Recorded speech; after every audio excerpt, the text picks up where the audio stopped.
Hello, everyone. So for our first module, we will talk about how assessment is used in the workplace. So chapter 2 goes into a history of personnel selection and assessment, and it looks at the role of assessment of individual differences, not only in the workplace, but in psychology in general. So one of the things it talks about is the role of the world wars.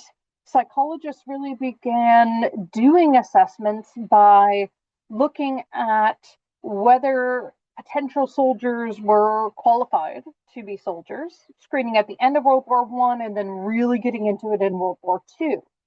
So that was a big piece of this. But assessment became how we as psychologists got into an applied field of study. So psychology started as a research discipline, and that really therapy was the domain of psychiatrists. Like Freud, for example, he was a medical doctor.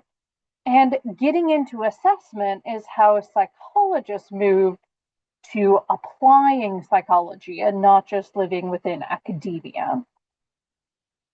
Now, there are four main domains that you may want to assess within a workplace situation. One of those is abilities, so cognitive abilities, thinking about things like intelligence, memory, things along those lines. And then physical and or psychomotor abilities. So some jobs do require certain physical abilities. And how do you measure those?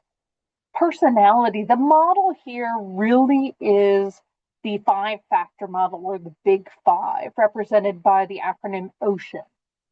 Openness to experience, conscientiousness, extroversion, agreeableness, and neuroticism.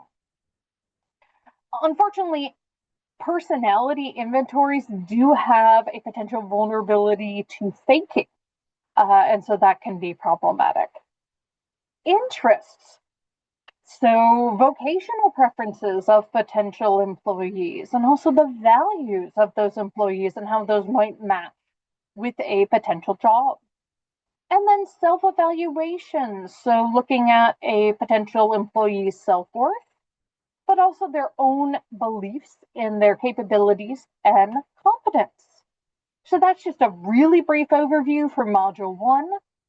Looking forward to talking more with you throughout the semester.